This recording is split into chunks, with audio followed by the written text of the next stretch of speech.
اعوذ باللہ من الشیطان الرجیم بسم اللہ الرحمن الرحیم السلام علیکم۔ آج ہم پڑھیں گے سورۃ المائدہ رکو نمبر 1 کی تفسیر، یعنی بھائی اس کے پورے مال کا وارث ہوگا اگر کوئی اور صاحب فریضہ نہ ہو، اور اگر کوئی صاحب فریضہ موجود ہو مثلا شوہر، تو اس کا حصہ ادا کرنے کے بعد باقی تمام ترکہ بھائی کو ملے گا۔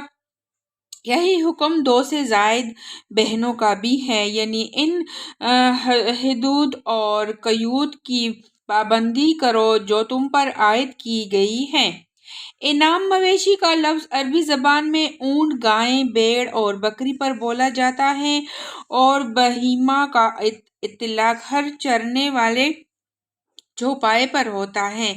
مویشی کی قسم کی چرند چوپائے، تو چوپائے تم پر حلال کیے گئے کا مطلب یہ ہے کہ وہ سب چرندہ جانور حلال ہیں جو مویشی کی نوعیت کے ہوں، یعنی جو کچلیاں نہ رکھتے ہوں، حیوانی غذا کی بجائے نباتاتی غذا کھاتے ہوں، اور دوسری حیوانی خصوصیات میں مویشیوں سے مماثلت رکھتے ہوں۔ اس کی وضاحت نبی صلی اللہ علیہ وسلم نے اپنے ان احکام سے فرما دی ہے، جن میں آپ صلی اللہ علیہ وسلم نے درندوں اور شکاری پرندوں اور مردار خواروں کو حرام قرار دیا ہے۔ ہر وہ چیز جو کسی مسلک یا عقیدے یا طرز فکر و عمل یا کسی نظام کی نمائندگی کرتی ہو، وہ اس کا شعار کہلائے گی، کیونکہ وہ اس کے لیے علامتیں یا نشانی کا کام دیتی ہے۔ سرکاری جھنڈے، فوج اور پولیس وغیرہ کے یونیفارم، سکے، نوٹ اور اسٹامپ حکومتوں کے شعار ہیں۔ گرجا اور قربان گاہ اور صلیب مسیحیت کے شعار ہیں۔ چوٹی اور زنا روا اور مندر برہمنیت کے شعار ہیں۔ کیس اور کڑا اور کرپان وغیرہ سکھ مذہب کے شعائر ہیں۔ ہتھوڑا اور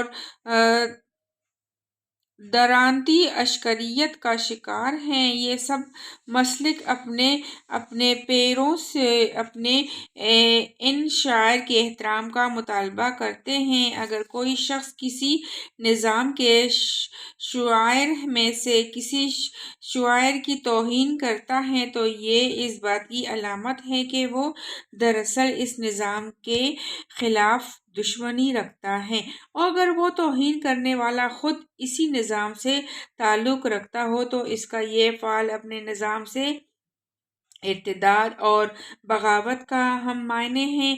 شعائر اللہ سے مراد اور تمام علامات یا نشانیاں ہیں جو شرک و کفر اور دہریت کے بالمقابل خالص خدا پرستی کے مصلح کی نمائندگی کرتی ہو۔ چونکہ کفار نے اس وقت مسلمانوں کو کعبہ کی زیارت سے روک دیا تھا اور حج تک مسلمان محروم کر دیے گئے تھے، اس لیے مسلمانوں میں یہ خیال پیدا ہوا کہ جن کافر قبیلوں کے راستے اسلامی مقبوضات کے قریب سے گزرتے ہیں ان کو ہم بھی حج سے روک دیں، اور زمانہ حج میں ان کے قافلوں پر چھاپے مارنے شروع کر دیں، مگر اللہ تعالیٰ نے یہ آیت نازل فرما کر انہیں اس خیال سے باز رکھا۔ اصل میں لفظ نصب استعمال ہوا ہے، اس سے مراد وہ سب مقامات ہیں جن کو غیر اللہ کی نذر اور نیاز چڑھانے کے لیے لوگوں نے محسوس کر رکھا ہو، خواہ وہاں کوئی پتھر یا لکڑی کی مورت ہو یا نہ ہو۔ ہماری زبان میں اس کا ہم معنی لفظ آستانہ یا استحان ہے، جو کسی بزرگ یا دیوتا سے کسی خاص مشرکانہ اعتقاد سے وابستہ ہو۔ ایسے کسی آستانے پر ذبح کیا ہوا جانور بھی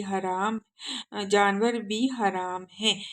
آج سے مراد کوئی خاص دن اور تاریخ نہیں ہے، بلکہ وہ دور یا زمانہ مراد ہیں جن میں یہ آیت نازل ہوئی تھی۔ ہماری زبان میں بھی آج کا لفظ زمانہ حال کے لیے عام طور پر بولا جاتا ہے۔ کافروں کو تمہارے دین کی طرف سے مایوسی ہو چکی ہے، یعنی اب تمہارا دین ایک مستقل نظام بن چکا ہے اور خود اپنے حاکمانہ طاقت کے ساتھ نافذ و قائم ہے۔ کفار اس طرف سے مایوس ہو چکے ہیں کہ وہ اسے مٹا سکیں گے اور تمہیں پھر پچھلی جاہلیت کی طرف واپس لے جا سکیں گے، لہٰذا تم ان سے نہ مزاحمت کا خطرہ تمہارے لیے باقی نہیں رہا۔ کفار اس طرف سے مایوس ہو چکے ہیں وہ اسے مٹا سکیں گے اور تمہیں پھر پچھلی جاہلیت کی طرف واپس لے جا سکیں گے، لہٰذا تم ان سے نہ ڈرو بلکہ مجھ سے ڈرو، یعنی اس دین کے احکام اور اس کی ہدایت پر عمل کرنے میں کسی کافر طاقت کے غلبہ و قہر اور دراندازی اور مزاحمت کا خطرہ تمہارے لیے باقی نہیں رہا۔ اب تمہیں اللہ سے ڈرنا چاہیے کہ اس کے احکام کی تعمیل میں اگر کوئی کوتاہی تم نے کی تو تمہارے پاس کوئی ایسا عذر نہ ہوگا جس کی بنا پر تمہارے ساتھ کچھ بھی نرمی کی جائے۔